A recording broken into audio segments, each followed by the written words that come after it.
But before we get to that, we want to talk about looking backwards and forward.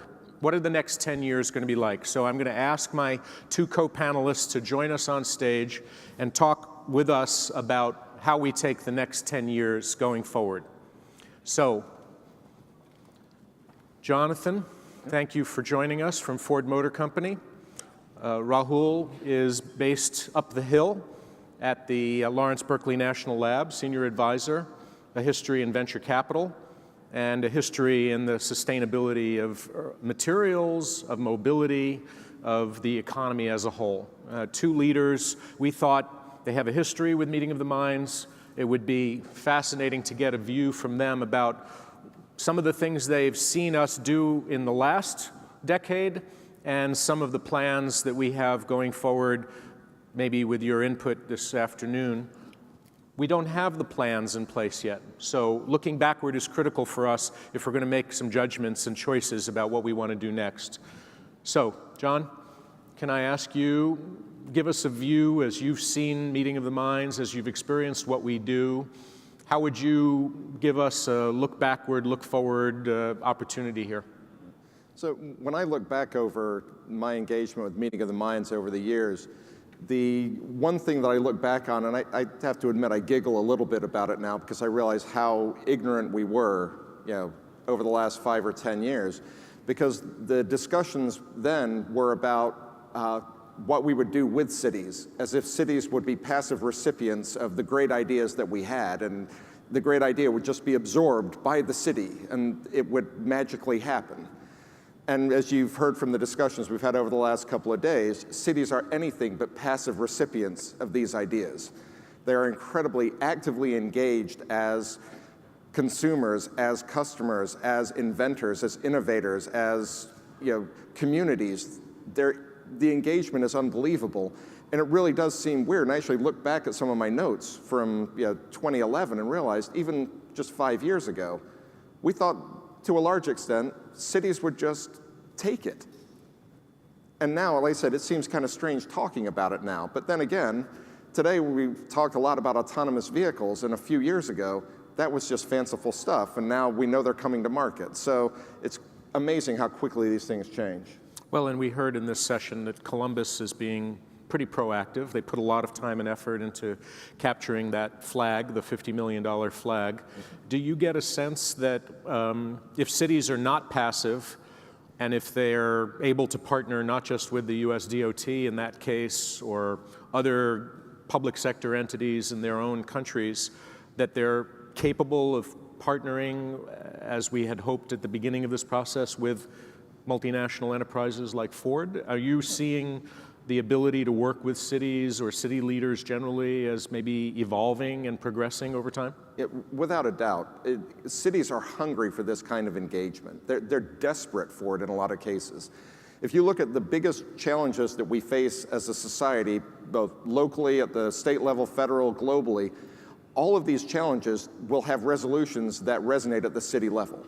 So we're relying on city mayors and city councils to resolve these issues, and they need a lot of help. And they realize that they need a lot of help and they don't have all the expertise.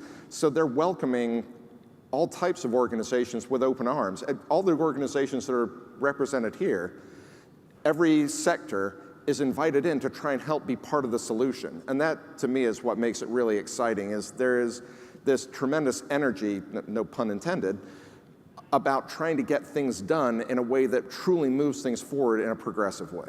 Well, and thank you for using the word energy, because it's my segue to asking Rahul, you're engaged in a partnership with a city, City of Berkeley, and you've now added another city, the city of San Leandro. You're with a federal lab, which is embedded in a university, and you have a sense, I suppose, now being in the middle of this partnership with 2 city governments and 1 federal agency and a bunch of microgrid opportunities. Is there evolution in the world of cities and how they're capable or ready or willing to work? Oh, definitely. So I think before we just do that, Gordon, just really quickly. So when I first came to Berkeley Lab, the director who I worked with said that, Rahul, all this is very good. You've got good experience and all that. That's wonderful. But we really believe in evidence-based science here. So no matter what you do, we need to see evidence. And then last year, Gordon and I were talking about meeting of the minds, and I said, Lawrence Berkeley Lab has tremendous asset. There are about 4,000 researchers.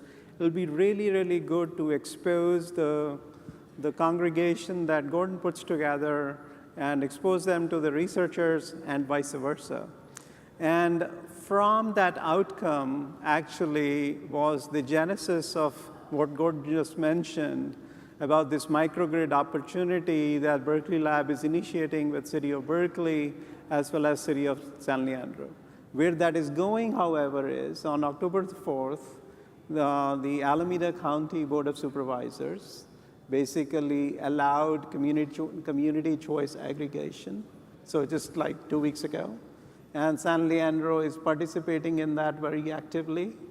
And Hayward is going to look to join the same thing in early November. So in just another 2 weeks. Congratulations. So we only take a 5% finder's fee, by the way, on any of these transactions that we enable. Just a warning to you that if you have partnerships like this, we will come at you with a purchase order. Yeah, the goal with San Leandro is to develop almost like 100 megawatt, all renewable distributed footprint, which has never been done anywhere around the world on completely distributed basis. I think the idea is to develop that blueprint, and if that blueprint can be developed and be successful along with PG&E, which is the local utility, the CPUC, the regulators, the governor's office, and so forth, then I think we have a good recipe for replication around the world, whether in developed economies or developing economies. Well, one of the lessons when he told me the story of what had happened as a result of that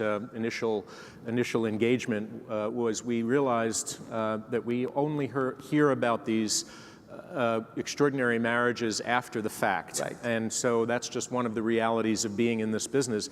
So we went to one of our long-term partners, in this case, the Annie E. Casey Foundation in Baltimore, and we asked our trusted advisor and friend there, Charles Ruthizer, who's somewhere in the room. There he is in the way back, waving at you, the author of a great new book that you'll see online. Charles and we sat down and said, we need to really understand our network better, because we have these allies and partners who thrive, hopefully, on a continuing basis with this type of programming. So a few slides to show you what resulted from the network survey that we created in partnership with the Casey Foundation. So this was the survey. It's still up, and you're invited.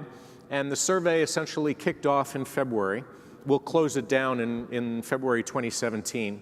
And the idea was ask a bunch of questions of the large network of leaders that we've put together since the beginning of this process 10 years ago. There's 23,000 of them around the world in 60-plus countries. And we have now published survey results. Even though we're keeping the survey open, we figure we want to keep an ongoing record, and we invite you to look at this. And I just take one little slice of what we've learned from that. These are the 6 areas, and you can see the percentage of engagement. Basically, we said, which of the areas of focus here in our work now, starting in February of 2016, do you consider to be the most important piece of work that we're doing? And it's interesting. So these were the top winners. And we thought, because you're engaged in a public-private partnership around smart cities and greening the grid, and the result is going to be smart and efficient buildings and address climate change. You're covering at least four of the 6, and probably also going to be activating the Internet of Things, because in every one of the buildings that you're connecting, there are all these endpoints in the network, talking to the network, explaining to the microgrid what their condition is. Yep. So we would like you to think more about this survey with us if you have time on your way home. But I want to step away from the survey for a moment, back to the broader question. So 10 years from now, we've had, from Toyota Research Institute and from a whole bunch of others, a picture of a radically changed world. Ford is at the forefront of that. you've made investments in the mobility as a service agenda. You've made investments in a whole sustainability program that stretches across every part of the company's life and the consumer's life. Can you look ahead for us in the crystal ball 10 years from now? What should we be focused on over the next 12 months that will make it possible to have this session 10 years from now saying that we got it right? I'm putting him on the spot because I didn't tell him I would be asking him this. I was going to say, there were, what, 6 questions in that? So something I think that we're starting to see a significant change in what I would say the importance and quality of knowledge that is available.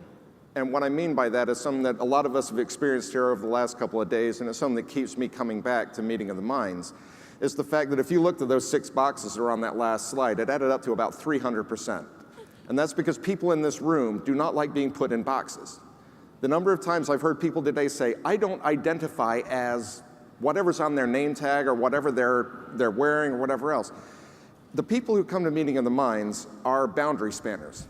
They're people that have the ability to have subject matter expertise in a number of different, perhaps interrelated fields or perhaps not interrelated, but it enables the ability to find solutions at the intersection of vastly different areas of expertise.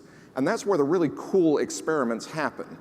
We get some really great things from people digging a hole a mile deep and an inch wide, but it's a lot more interesting when you get someone who's a biomimicry expert talking to someone who works with microgrids and saying, hey, wait a second, how do beehives generate the heat and the energy they need to survive through the winter? How does that work? And all of a sudden you get this idea that's rolling forward. So all of the silos that we're used to seeing, whether you're in public sector, whether you're in the private sector, academia, nonprofits, everyone has their own silos where what has been prized in the past is a specific level of expertise at the exclusion of everything else. The boundary spanners, I think, will be ruling the world 10 years from now. The people who can connect the dots of disparate areas are the ones who will find the solutions and will be the ones who are then become the most valuable members of society because of the ability we have to bring ideas together that other people simply cannot see. So that's what I see 10 years from now. Bravo. Look, this was something that we had in the back of our minds but was never articulated. So we knew that we wanted to cut across a lot of different disciplines. We wanted to be able to mix it up.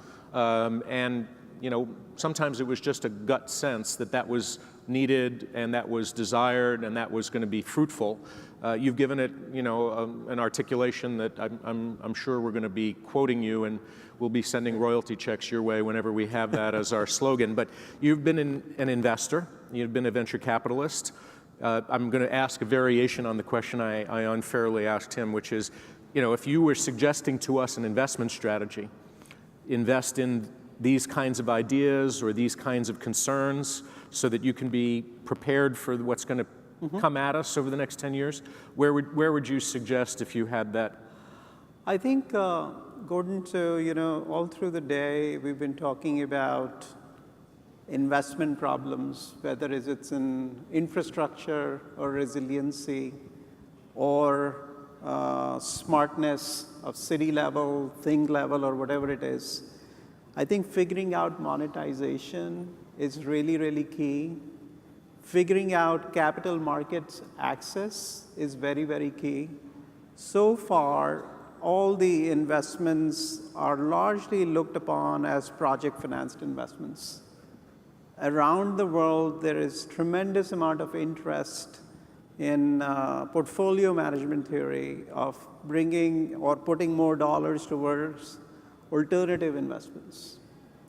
I think if we can figure out a recipe for infrastructure, resiliency investments, and look at it from the lens of alternative investments, there is a lot of money that we can attract towards this sector, which is going to benefit almost everybody, not only in terms of infrastructure strengthening for resiliency, mitigation, adaptation, and so forth, but also very sort of vanilla words such as sustainability. I think figuring that out, I think, is going to be very, very essential for all of us. And more importantly, I think just the pressures with the overall sort of depression on interest rates and things like that around the world, what is happening, the insurance sector is sitting on a lot of money, which is completely disjointed from this conversation.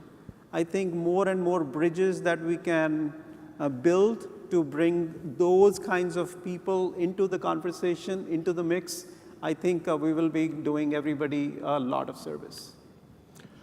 Well, that's a tall mandate.